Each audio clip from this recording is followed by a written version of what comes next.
At Christmas dinner, my 9-year-old daughter was seated alone next to the trash can, on a folding chair. Everyone acted like it was normal, so she got up, walked over to me, and said, "Can you do the thing you said you'd do if it felt bad again?" So I did. 5 minutes later, my mom started screaming, "My name is Graham. I'm married to Nina, and I'm a dad to Leah. I legally adopted her when she was 3, but I've been in her life since she was 2. She's mine. Always has been. We don't use the word step in our house, not because we're pretending, because we're not. She calls me dad, and every time I hear it, I still feel it land in my chest like a little miracle. From the start, I promised her she'd never have to fight for her place in this family, that no one would ever make her feel like a guest in her own life. I couldn't keep that promise. Christmas at my parents' house is always a bit much. Think polished silverware themed centerpieces, coordinated outfits for the grandkids. My mom likes to say she curates joy. What she really means is that everyone plays a part, and if you don't know your lines, you're the problem. We showed up right on time, Nina, Leah, and me. Leah wore a red velvet dress with gold buttons. She was proud of it. She had even practiced walking in her new patent leather shoes because she didn't want to slip. She walked in carrying a small box she'd wrapped herself. It was for my mom. Glitter paper, a crooked ribbon, and one of those gift tags that just says, "To Grandma, from Leah," in careful handwriting. The kids' table was already set up, fancy plates, snowman cups, mini crackers with gold foil wrapping. Each place had a hand-lettered name card, except one. At the far end, near the swinging kitchen door, there was a folding chair. No card, no cracker, no plate, just a napkin and a fork. It was pushed in next to the trash can, as if someone realized last minute they were one seat short and didn't want to mess up the look. Leah stopped walking, just stood there, holding her little gift box in both hands, staring at the chair. No one said anything. My mom called across the room, "Oh good, you made it. We were just about to start." Nina's hand slid into mine. Her grip was tight. Leah sat down, quietly, smoothed her dress, and tucked the gift under her chair. I watched her try to smile when Jenna's twins shouted something across the table. She didn't answer, just looked at her plate like maybe that would keep her from crying. I didn't say anything right away. I just watched. I watched my sister take pictures of her kids in their matching sweaters. I watched my mom show off the floral centerpiece she made from scratch. I watched my dad drink his wine and look everywhere except at Leah. And I watched Leah pretend this was fine. Then she stood up, walked across the room, past 3 people who avoided eye contact. She stopped at my chair and looked up at me. "Can you do the thing you said you'd do if it felt bad again?" she asked. I looked at her for a long second. "Are you sure?" She nodded. "Yeah, I'm sure." I stood up, tapped my glass. The room went still. My mom looked over like I was about to give a sweet little speech. Something warm, something about togetherness. I said, "To the last family event we'll ever attend." And I raised my glass. No one moved. My mom froze, mid-smile. My sister's mouth dropped open like she was waiting for a punchline. My dad blinked twice and stared at his plate. I walked over to my parents' end of the table, placed a sealed envelope between their plates, and said, "Merry Christmas." Then I turned, took Leah's hand, and left. No one followed. No one stopped us. We were almost to the car when I heard it. A scream, my mom's. Loud enough to make someone across the street flick their blinds. But I didn't turn around, because Leah didn't. Leah didn't ask what was in the envelope. Not that night. Not the next morning either. She didn't need to. She knew what it meant to hand over a sealed truth and walk away. The morning after Christmas, we made pancakes. Leah asked if she could stir the batter. She added too many chocolate chips, then called it deliberate overkill. Nina laughed, and I felt something loosen in my chest. That's how it was with Leah. She didn't sulk. She didn't explode. She just made it quietly obvious when something hurt. It would have been easier, honestly, if she had thrown a fit, but instead she carried things like she expected to, and that broke me more than anything. You should know, Leah wasn't some distant relative my family had to suddenly adjust to. I'd been with Nina since Leah was 2. I met her when she was still calling every adult Mama by accident. The first time she reached for my hand in a parking lot, I just about forgot how to breathe. By the time she was 3, I was the one reading bedtime stories and cutting up apples the way she liked. I was the one she looked for when she had a bad dream, We got married when Leah was 4. She held our rings in her tiny palm and told me my shoelaces didn't match. She was right. When I legally adopted her, she asked me if that meant we could finally have matching last names. I said yes. She said, "Okay, then it's real now." But to my family, it never was. Not really. They didn't say it out loud. They never had to. It was in the way my mom introduced her as Nina's daughter at family events, the way my sister called her your kid, like she was correcting someone. It was in the group photos where someone always forgot to call her forward until the last second. The holiday cards that said to all the grandkids but only had 4 names inside. Leah wasn't one of them. They didn't hate her. That would have been easier to name. They just left her out over and over, softly, subtly, like she didn't quite count. And every year, I told myself they'd come around, that people needed time, that this kind of family took adjusting to. But Leah noticed. She noticed when my mom bought coordinated Christmas pajamas for the other kids, but handed her a plain red set with a broken tag. She noticed when her birthday was combined with her cousin's because it's easier that way, and her name was written on the cake in smaller letters, squeezed into the corner like a postscript. She noticed when she made a Mother's Day card for my mom and never got a thank you, just a distracted smile and a comment about how glitter gets everywhere. I tried to explain it away. "They're just forgetful," I said. "They're not doing it on purpose." But kids aren't stupid. They know when they're being managed instead of embraced. And then one night, maybe a year ago, Leah asked me a question that I still think about when I can't sleep. We were packing for a weekend trip, just the 3 of us, and she held up a too small sweater that had been a hand-me-down from my sister's daughter. The tag was still on. I remembered my mom had given it to her for Christmas. Leah held it up, turned it over, then said, "They don't really know me, do they?" I said, "What do you mean?" She shrugged. "They don't know what I like, or my size, or my favorite color. I think they just guess." I didn't have an answer. I just sat on the edge of the bed while she folded the sweater back up. Then she looked at me and said, "Is it like I'm not really your kid to them?" I don't think I've ever felt more like a failure as a father than I did in that moment. That night, I promised her something. I told her that if she ever felt unwelcome again, truly unwelcome, she could tell me and I'd handle it, that she didn't have to shrink to fit someone else's version of family, that she wouldn't have to ask twice. She just had to say the word, and this Christmas she did, which brings me back to the envelope. Inside there was a photo, one from the day her adoption was finalized. She was wearing a blue sundress and holding a stuffed turtle. Nina took the picture while Leah sat on my lap outside the courthouse. We both had chocolate smudges on our mouths from the donuts she insisted on getting afterward. On the back of the photo, I'd written, "This is the day we became a family. You just never treated her like it." Beneath the photo, there was a letter, typed. No yelling, no insults, just truth. I told them I had noticed everything, that Leah had too, that I wasn't asking for apologies anymore. I was drawing a line. That if they couldn't love my daughter like family, then they didn't deserve to keep calling me theirs. Then came the invoices. I attached a breakdown, a literal spreadsheet, contributions to joint gifts she wasn't named on, decorations and food for family events where she sat on the sidelines, checks to help cover their heating bill last winter after they'd accidentally left Leah out of the family Christmas card, donations to cousin birthday parties she wasn't invited to. I ended it with this: "You used my money to fund a version of this family that didn't include my daughter. That ends now." Nina didn't read it ahead of time, not because I kept it from her, but because she trusted me to say what needed to be said, and Leah never asked what it said. She just trusted me to mean it. We didn't hear anything for the rest of the day. No texts, no missed calls, no dramatic follow-ups, just silence. But I knew that wouldn't last. At first there was nothing, no texts, no phone calls, no "are you okay" or "can we talk?" Just silence, which, if you know my family, was almost funny. These are the same people who once created a spreadsheet to organize dessert contributions for Thanksgiving, the same people who text in all caps when someone forgets a birthday.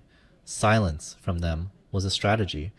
I told myself it might stay that way, that maybe they finally understood what the letter meant, but of course they didn't. It started about a week later. I was sitting at the kitchen table when I got a Venmo request from my sister, $450.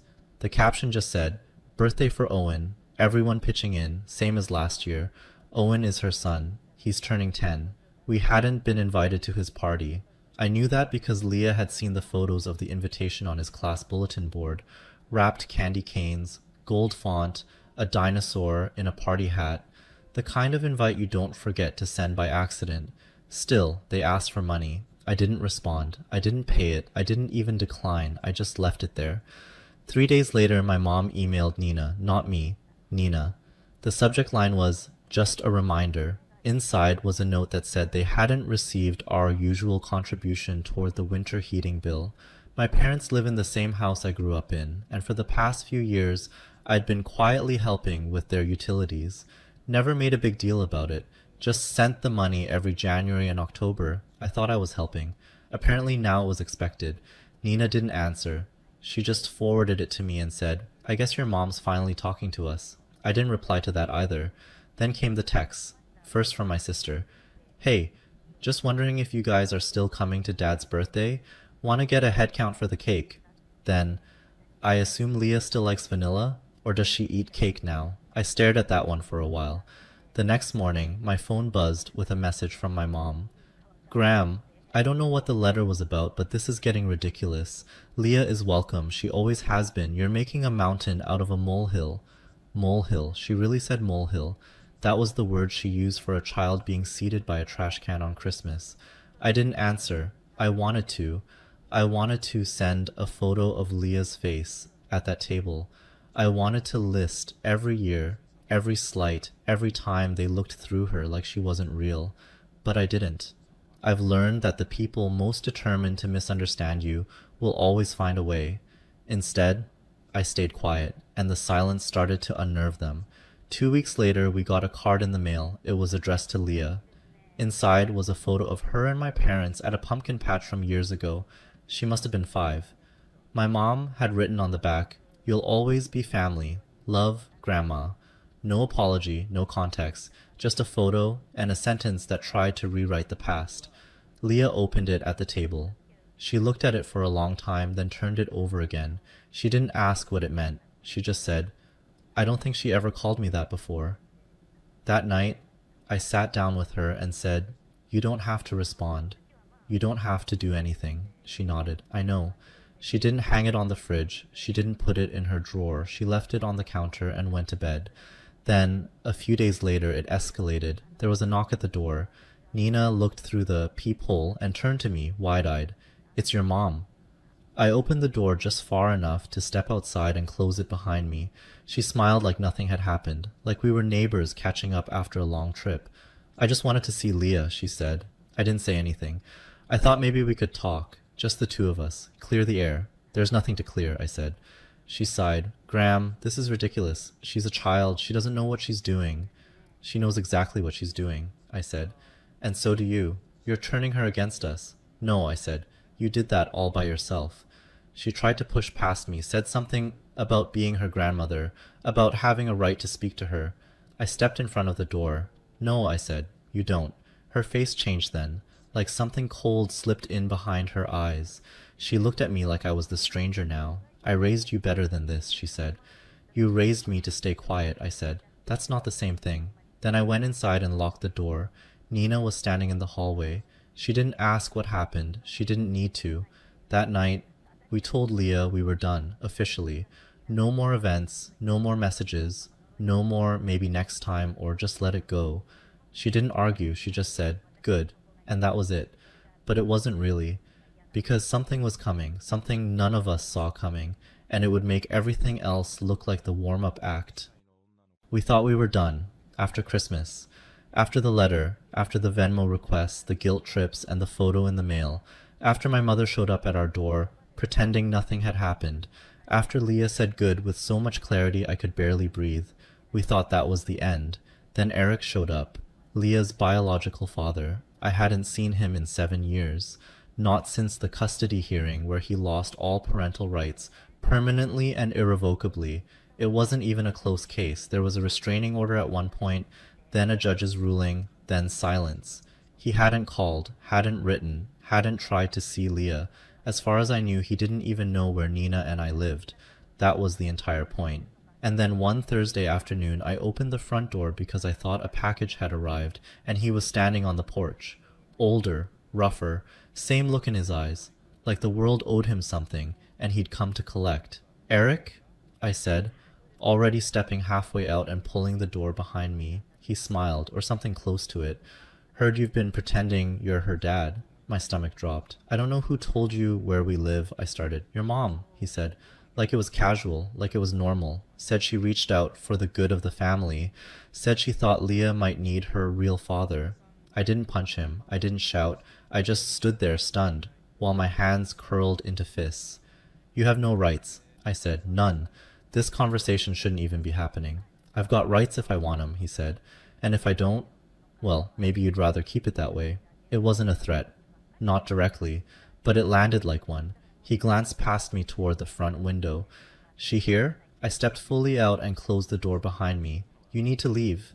He crossed his arms. Look, I'm not trying to start something. I just think it's fair I get to see her, or be compensated for stepping aside.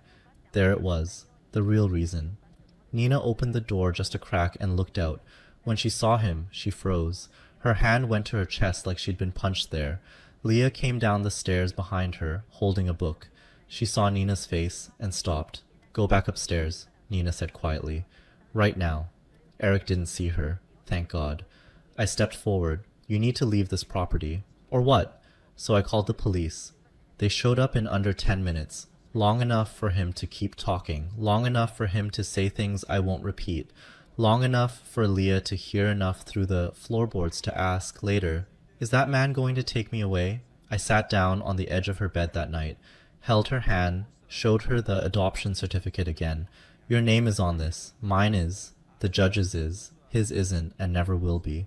Nina and I filed for a protective order the next day. We printed of everything. Old court rulings, emails, texts. We included the details from the police report. The judge granted it immediately. When I told my parents, I wasn't calm. I didn't pretend to be. I sent them a single message. You put Leah in danger. This isn't just about feelings anymore. It's about safety. You made your choice. So did we. They didn't respond. But a week later, Jenna sent a message. Can't believe you destroy your own family over a mistake. I just deleted it and blocked her number. Then we listed the house. Didn't make a big announcement. Just started packing. Leah didn't ask why. She just started folding her clothes into boxes and labeled them herself. She wrote, books I love on one, jackets I hate on another. We moved 2 months later, new city, new school, no forwarding address, no family photos packed, no holiday dishes, no guilt. We told Leah we'd make new traditions. She asked if we could make ones where everyone gets a name card. I said yes, and that was the last time we talked about any of it. Not because we forgot, because we didn't need to explain it anymore. Fast forward 1 year, Leah had to write a school essay about someone who changed your life. She wrote about me. She didn't show it to me right away, just left it on the kitchen table with a sticky note that said, "You'll probably cry." She was right. She wrote, "He's not my real dad because of paperwork. He's my real dad because he saw me when other people didn't. And he stayed." That's all I ever wanted her to know, that she was never invisible in this house, and never will be. Still, do you think I did the right thing? Let me know in the comments. And if you want more stories like this one, subscribe and turn on notifications. Hi, I'm Jennifer. I've got a new story for you today. It has protective energy, messy relatives, and the moment where someone finally stops keeping the peace. Let's dive in. My 14-year-old daughter spent 3 days making a birthday cake for my sister-in-law. The frosting said, "Favorite aunt." My mother-in-law dumped it into the trash and said, "No one is going to eat it, sweetie." Then my husband got up and announced this. The whole room froze. By Saturday afternoon, our kitchen looked like a small bakery after a rush. Chloe had spent 3 days on that cake, baking layers after school, testing frosting on parchment, and checking the timer like it mattered more than homework. She wanted vanilla bean cake with strawberry filling because Madison had once called those flavors expensive. While I washed bowls, Chloe bent over the top layer with her piping bag and whispered, "Don't breathe on me, Mom." I stepped back and watched her write favorite aunt in careful pink letters, one hand shaking, the other steadying the turntable. "Should I add stars?" she asked. If you want it to look loved, yes, I said. She smiled, added tiny piped stars, boxed the cake, and tucked extra candles into her purse. On the drive to my mother-in-law Karen's house, Chloe kept glancing at the cake carrier in the back seat. Aunt Madison is going to lose her mind, Chloe said. In a good way. I told her to carry it level and let Madison see it before anyone cut it. Chloe nodded so seriously it almost made me laugh. She really believed effort still meant something to every person in that family. Karen's house was already loud when we got there, full of perfume, charcuterie, and people talking over each other in the way my husband Matt's family calls celebration. Matt had raised Chloe since she was 3, so his younger sister had always been Aunt Madison to her. Madison stood by the dining room arch in a tight white dress, taking pictures with 2 friends from her acting conservatory while Karen adjusted the blinds for better light. Chloe asked if she could keep the cake in the spare fridge until dessert, and Karen said, "As long as it doesn't take up too much room." We waited through dinner and through Madison opening glossy gift bags while saying, "Oh my God, stop," without ever sounding like she meant it. When Karen announced dessert, Chloe straightened so fast her fork hit the plate. She went to the spare fridge, lifted out the cake box, set the lid aside, and carried the cake out with both hands, slow and careful, and the whole room turned toward her. Even my father-in-law Robert stopped talking. The frosting was smooth, the strawberries around the base were still bright, and the pink lettering sat right in the center. Favorite aunt. Chloe looked proud and nervous at the same time. "I made it for you," she said to Madison. "From scratch." For 1 second, nobody spoke. Then Madison tilted her head, looked at the writing, and let out a short laugh that did not belong in that room. At first I thought Madison was just surprised. Then she covered her mouth and said, "Wait, this is serious?" One of her friends looked down at her plate. Madison stepped closer to the cake without touching it, her face tightening like Chloe had handed her something embarrassing. "Favorite aunt?" she said.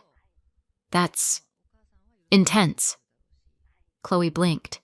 "You said you liked this kind," she answered. Madison let out another laugh, sharper this time. "Yeah, in pictures. I have callbacks next week. I'm not eating sugar, and I definitely can't post a cake that says that." Karen made a quiet sound of agreement. Chloe still stood there holding the board. "You don't have to post it," she said. "I just made it because it's your birthday." Madison glanced at her friends and shrugged. "It kind of looks like a kid cake, Chloe. And favorite aunt makes it sound like I'm 40. A couple people smiled the way adults do when they want to laugh without owning it.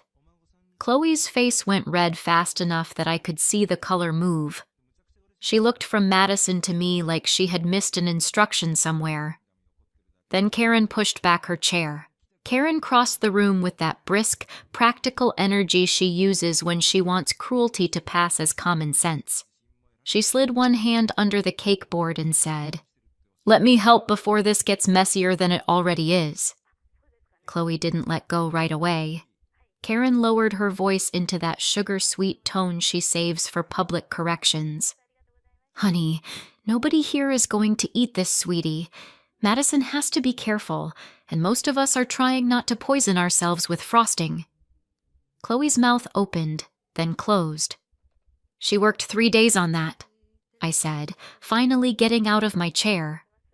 Karen gave me a look like I was the one making a scene. "And that was very poor judgment," she replied. Then, in front of the whole table, she lifted the cake, walked it to the kitchen trash, tipped the board, and let the whole thing slide into the can. Strawberries, layers, pink letters, all of it. Chloe made one small sound and covered her face. Madison looked away. Robert muttered, "Let's not blow this out of proportion." And one of Matt's aunts said, "Teen girls are sensitive about food." I stood there with my body hot and useless. Chloe started crying in the middle of the dining room, and half the family acted like the embarrassing part was the crying. Madison sat back down first. "Can we please not ruin my birthday over cake?" she said, reaching for her glass like the problem had simply appeared on its own. Karen came back from the kitchen wiping frosting off her fingers. "Exactly," she said. "We had fruit and macarons for a reason." Chloe turned toward the hallway, still crying, and I followed her, but before we made it out, Karen called after us, "She needs to learn not everything she makes is appropriate for every event." That stopped me cold. I turned and saw the table clearly for the first time. Relatives studying their plates, Madison staring at her phone, Robert annoyed that dinner had become inconvenient, and Matt sitting very still at the far end with his napkin folded beside his hand. He wasn't angry in the loud way. He looked precise. Chloe whispered, "I'm sorry." And that was the sentence that finally snapped something in me. "You are not apologizing for being kind," I told her. Across the room, Matt pushed his chair back with a scrape that cut through every other sound in the house. Karen opened her mouth, probably to manage him the way she managed everyone else. She was too late. I knew that look on my husband's face. Matt stood up slowly enough that everyone watched him before he said a word. He picked up his water glass like he was making a toast, then looked directly at Madison.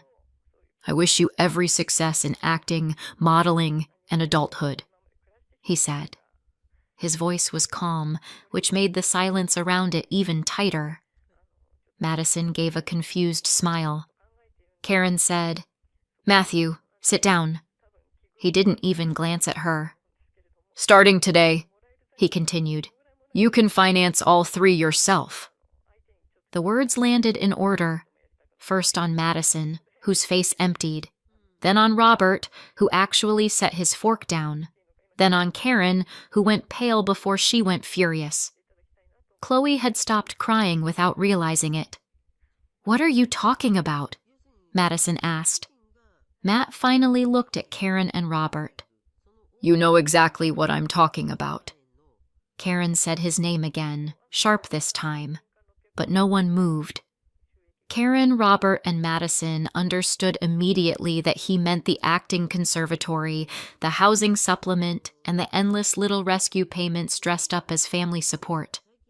Madison's friend stared at the floor. Robert muttered, "Don't do this here." Matt kept his eyes on his sister. "I'm already doing it here." The whole room froze.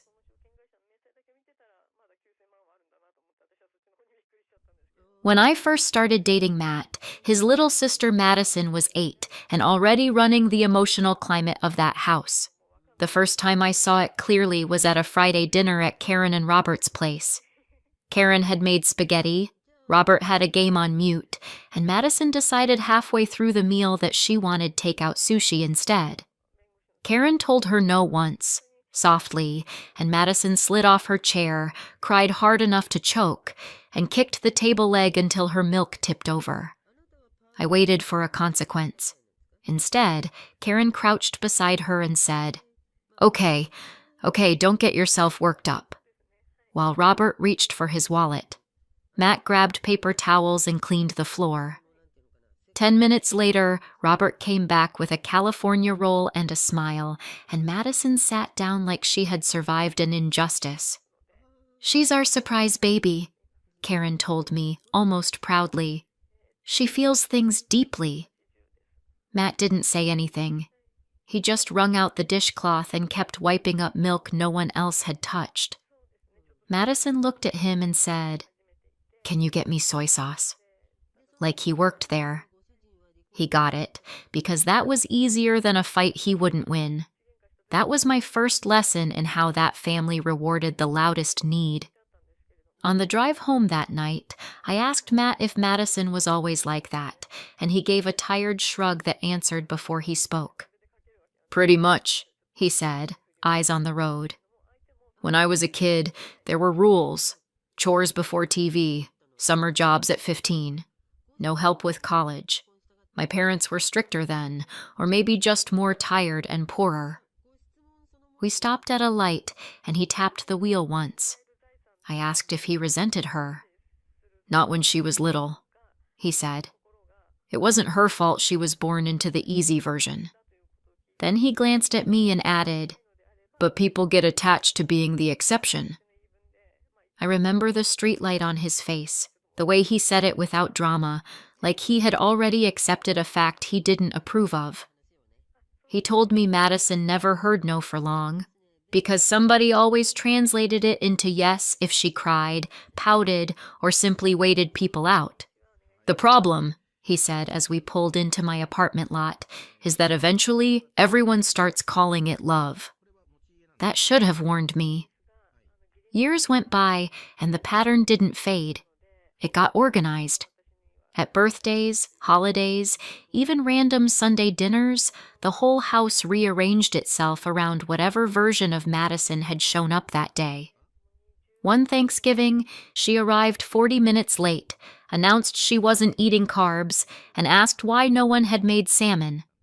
Karen immediately started reheating leftover chicken breast. Robert joked that artists were high maintenance, and somehow that counted as permission. Matt carved turkey, carried dishes, fixed the folding chair, and kept conversation moving whenever Madison got bored and turned sharp. If gifts were being opened, hers had to go first. If a story got attention, she interrupted with a better one. If anyone else was celebrated for too long, she found a reason to look wounded. The rest of the family didn't even see it as manipulation anymore. They called it managing her energy.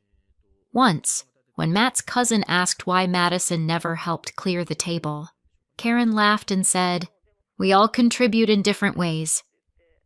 Madison didn't look up from her phone. She just stretched out one hand so Matt could pass her the whipped cream. He did it automatically, then caught my eye and looked annoyed with himself. In that house, selfishness had become furniture. By her mid-teens, Madison had figured out exactly what the family most liked to worship about her. She was pretty, camera-ready, and completely in love with being looked at. Karen turned the guest room into a wardrobe corner with garment racks and a lit mirror. Robert paid for headshots, ring lights, workshop fees, and whatever subscription some acting coach said was essential. If Madison posted a self-tape, Karen sent it to relatives like a graduation announcement. If she booked a student short film for no money, Robert said, "This is how big careers start." At one summer barbecue, Madison changed outfits 3 times before sunset because the backyard light was wrong for content. Chloe was 9 then, sitting on the patio steps with a popsicle, watching her aunt pose by the hydrangeas, while Karen held a reflector board she barely knew how to use. "Can you move the cooler out of frame?" Madison called, and Matt, who had been grilling for everyone, moved it. She thanked him without looking at him. Later that night, Karen told me Madison wasn't meant for ordinary work because she had presence. I asked who was paying for all this presence. Karen smiled like I'd made a small, uncultured joke. By then, support in that family was a one-way road with Matt's name on it. When Madison got into an acting conservatory in the city, the decision about who would help pay for it was treated as already made before we sat at our kitchen table. Karen brought the packet. Robert talked numbers like they were brainstorming, and Madison sat on our sofa saying she didn't want money to kill her dream. Chloe did homework nearby. Matt asked what loans looked like, whether Madison could work part-time, whether the program had cheaper housing. Karen answered each question like he was insulting talent. "She needs to focus," she said. Robert added, "You know how much she looks up to you." That was almost funny, considering they'd paid nothing toward Matt's education and had congratulated him for taking on debt at 18. He still said yes, not all of it, but enough tuition support to make the program possible, enough monthly help that his weekends disappeared into extra shifts and a bookkeeping job he hated. I told him clearly I was not using my salary for Madison's dream while we still had a daughter to raise and save for, and he said he understood. He never fought me on that. He just worked more. That was the first bill with our daughter's future hidden behind it. The hardest part was that Chloe adored Madison anyway. With only 5 years between them, Madison never felt like a traditional aunt. She felt like the glamorous older girl at the center of the room, the one who knew eyeliner tricks, took cute mirror selfies, and talked to Chloe like she was old enough to be interesting. When Chloe was 11, Madison took her for iced coffee, let her hold the phone while she filmed outfit videos, and called her my tiny bestie. Chloe came home glowing every time. She copied Madison's slang for a month after one mall trip. She started asking if she could wear her hair like Madison's and help backstage when Madison had student performances. I watched it happen and kept hoping some of it was real. Madison could be generous in short bursts, especially when attention came with it. She'd surprise Chloe with clearance makeup, tag her in stories, tell people, "She's obsessed with me," like it was adorable. Chloe heard affection. I heard ownership. But 14-year-old girls are built to reach toward people who look like who they might become, and Madison knew how to stand in that light. Chloe only saw glitter. A few months before the birthday dinner, Matt, Chloe, and I were at a bakery downtown after Chloe's dentist appointment. We were waiting for coffee when Madison walked in, saw a display cake covered in fresh strawberries and soft pink piping, and stopped long enough to say, "Okay, that is gorgeous. If anyone ever loved me properly, they'd get me something like that." Then she laughed, took a picture, and left because she got a call. Chloe watched her go, then quietly took one too and stood there staring at the cake like she had just been handed a clue. On the drive home, she said, "Did you hear what she said?" I did. I also heard the theatrical way Madison had said it. The kind of line she tossed out whenever an audience was available. Chloe didn't hear performance. She heard instructions.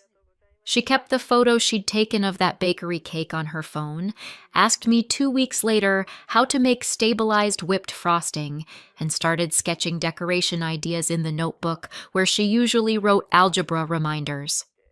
By then, Madison was deeper into dieting, auditions, and mirror checking than ever, but Chloe didn't know any of that mattered more to her than a kind gesture. She only knew she wanted to make the exact cake her aunt had admired. She had no idea the target had moved.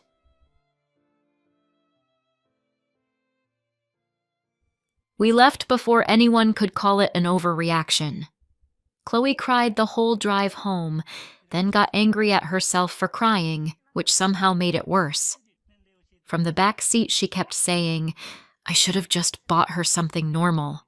And then, "Maybe I made it too childish." And finally, "I can text her and apologize." Matt pulled into our driveway but didn't turn off the engine right away. He twisted in his seat and looked straight at her. "You are not apologizing for making a gift," he said. His voice was firmer than I'd heard all night. I added, "The problem was never the cake. The problem was adults humiliating a 14-year-old for being thoughtful." Chloe wiped her nose on the sleeve of the blue dress. "But what if she really hated it?" she asked. Matt answered before I could. "Then she says thank you and leaves it on the counter. That's what decent people do." She got quiet after that, which in Chloe usually means she is trying to rebuild a world in her head that just broke. We walked her inside, got her changed, made tea she barely touched, and sat with her until she fell asleep on top of the blanket. When we stepped into the hallway, Matt looked at me and said very evenly, "I'm done." I had heard Matt threaten to stop helping before, usually after some fresh insult from Karen or another manipulative call from Madison. He would cool down, feel guilty, and keep paying. That night was different because he didn't talk about consequences. He opened his laptop. We sat at the kitchen table in the light over the stove. the house finally quiet except for the refrigerator, and Chloe turning once in her room down the hall. Matt logged into the conservatory payment portal, the one he had set up years earlier when he started covering part of Madison's tuition, with the efficiency of someone who had visited it too many times. He clicked through saved cards, recurring payments, billing contact, housing supplement. There was no speech, no dramatic recap, no looking to me for permission. I just watched. "You're sure?" I asked once, because I needed to know whether I was witnessing anger or a decision. He nodded without looking up. "If I leave this in place after tonight," he said, "then I'm telling Chloe exactly what her place is." He removed his card. He canceled the automatic tuition draft. He deleted the backup payment for the housing supplement. Then he changed the billing email from his address to Madison's and hit confirm. A bland little page said the updates had been saved. A second later, the confirmation email landed in his inbox. Madison called 19 minutes later. Matt looked at the screen, put the call on speaker, and set the phone face up between us. "What did you do?" she demanded before he said hello. In the background, I could hear traffic and one of her friends asking what happened. Matt folded his arms. "I stopped paying your expenses." She gave a disbelieving laugh. "Because I didn't want cake?" "No," he said. "Because you humiliated Chloe for making one." Madison immediately shifted tone, going hurt and incredulous at the same time. "I did not humiliate her. I said I couldn't eat it. Mom handled it badly, sure, but you're punishing me over dessert. That's insane." Matt didn't move. "You didn't have to eat it. You did have to act like a decent adult to a 14-year-old who spent 3 days making you something." Madison said, "I'm your sister."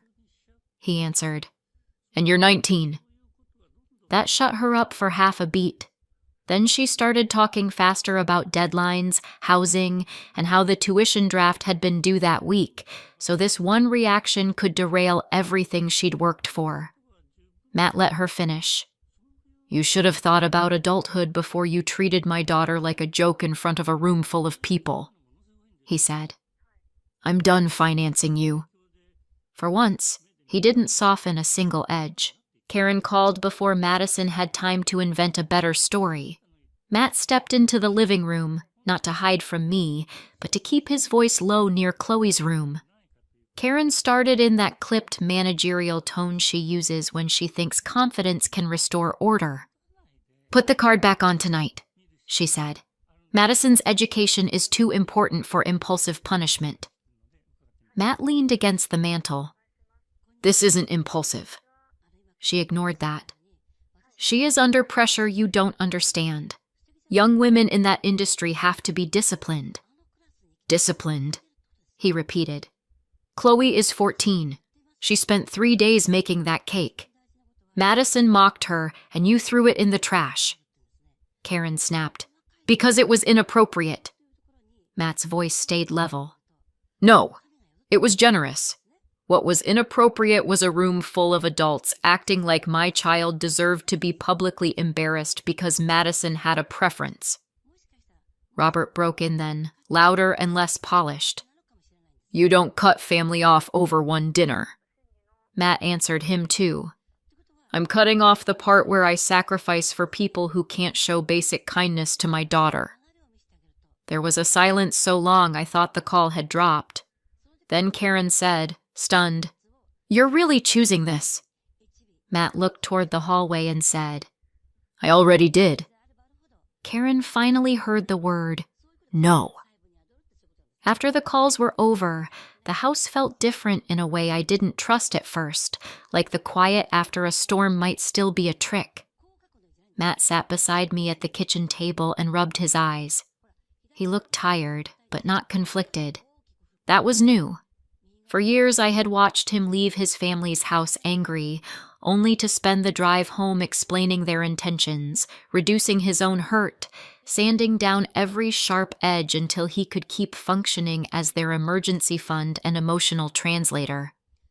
That night he didn't translate anything. He didn't say his mother meant well, or that Madison was immature, or that Robert was old school. He said what happened. He named it. He acted on it. I poured the cold tea down the sink, packed Chloe's blue dress into the laundry, and felt something in me settle all the way to the bottom. You chose us, I said quietly.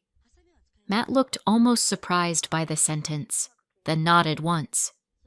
I should have done it sooner. Maybe he should have, but I wasn't interested in punishing progress because it came late. I went to check on Chloe, tucked the blanket back over her shoulder, and stood in the doorway for a second. For the first time since I had joined that family, I felt completely calm.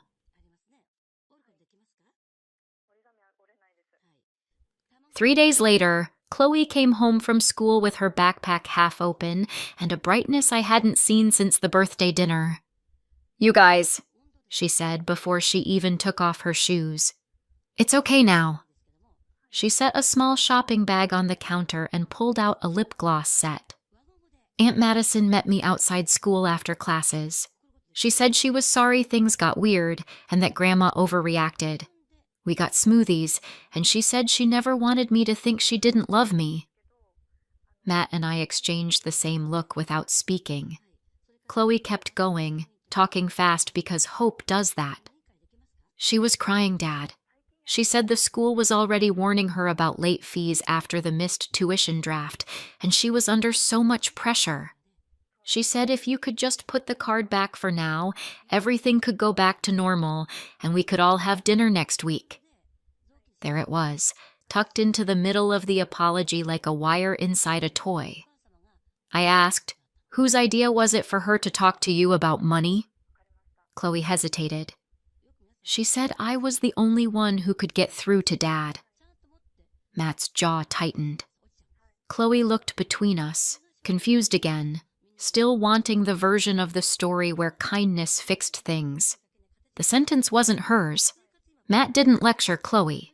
He picked up his phone, asked her to finish her snack, and called Madison right there at the kitchen counter.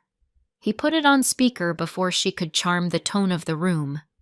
Hey, Madison answered in a sugary voice the second she realized Chloe was nearby. Matt cut straight through it. Do not use my daughter to negotiate your tuition. Silence. Then Madison tried for wounded. I was apologizing. No, he said. You were recruiting. She started talking about how Chloe wanted peace, how family should help family, how she'd taken responsibility by reaching out. Matt stayed so calm that every excuse sounded thinner next to him. If your relationship with Chloe depends on tuition money, he said, then it isn't a relationship. It's leverage. Madison snapped back fast enough to reveal herself. That is so unfair. I'm trying to repair things, and you're making me the villain because you're cheap. I watched Chloe's face change at that word. Matt heard it too. You are an adult, he said. Handle your school with the same energy you bring to controlling a 14-year-old. Madison asked if he seriously expected her to throw away her future over one misunderstanding. No, he said. I expect you to stop treating my child like a payment method. Madison went quiet for half a second. Chloe took her phone to her room after that and texted Madison anyway, because 14-year-olds believe private conversations can rescue what adults break in public. 20 minutes later, she came back down in tears and handed me the phone without speaking. Madison hadn't bothered to be subtle once the money was out of reach. The messages were short and vicious. I never wanted this mess. Your dad ruined everything. I tried to be nice. You made it worse. Then the last one. If he won't help me, there's no point pretending we're still close. Chloe sat on the bottom stair and said, She said she never wants to see me again. Matt took a slow breath. That is not about you, he said. Chloe looked up at him, furious now. Then why did she say it to me? There was no good answer that would keep the truth small. I sat beside her and told her the one we had. Because some adults will hurt the person they think is easiest to reach. Chloe wiped her face hard, then pushed the lip gloss bag away with her foot. That ended the fantasy in a single afternoon. We sat at the kitchen table until dinner got cold, saying the kind of things parents wish children never had to learn, but learn anyway if they are going to stay safe. Matt told Chloe that love doesn't invoice people. I told her gifts are only gifts when they come without a bill hidden inside them. She asked whether Madison had ever liked her at all, and there was no clean answer. I think she liked being admired by you, I said, and sometimes she was genuinely kind. But the minute she wanted something more than she wanted to protect you, she showed us what mattered most. Chloe stared at the wood grain for a long time. Then she asked, "So if I got her tuition back, she'd be nice again?" Matt said, "Probably. That's exactly why it wouldn't be real." Something about that landed. She nodded once, small but certain. She took the lip gloss set out of the bag, looked at it, and put it in the junk drawer with dead batteries and spare keys. "I don't want it," she said.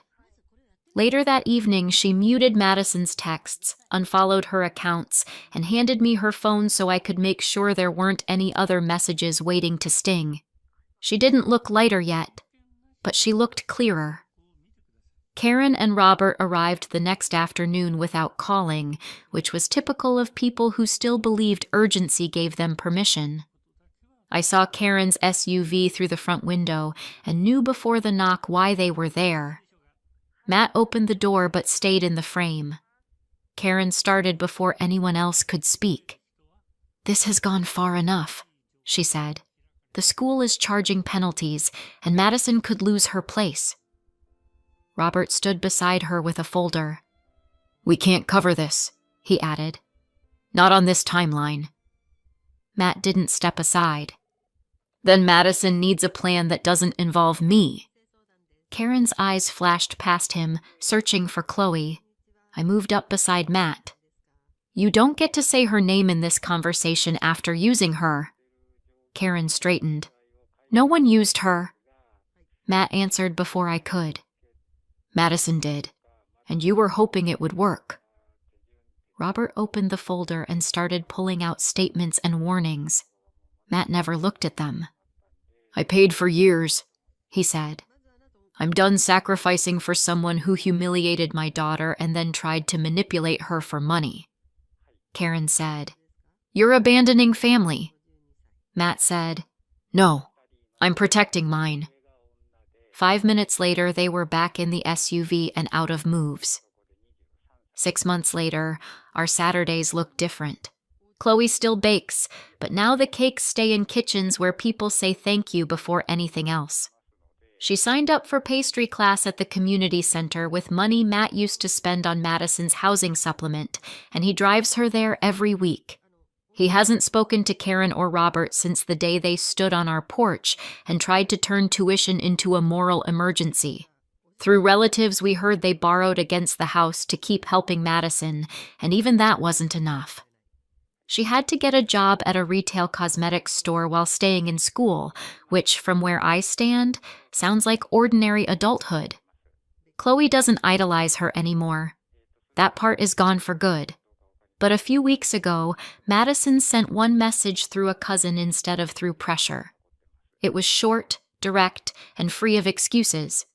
Madison said she was sorry for mocking the cake, sorry for using Chloe, and sorry for making love feel conditional. Chloe read it twice, set the phone down, and said, "Maybe later." I thought that was wise. In our house, later is allowed. So is distance. So is starting again carefully, if it ever becomes safe enough to matter. Now, it's just a kid baking for people who deserve the plate. What do you think? Did my husband do the right thing by cutting her off? Should he have done it much earlier? And was he right to let our daughter decide for herself whether she still wanted contact? Let me know in the comments and subscribe for more.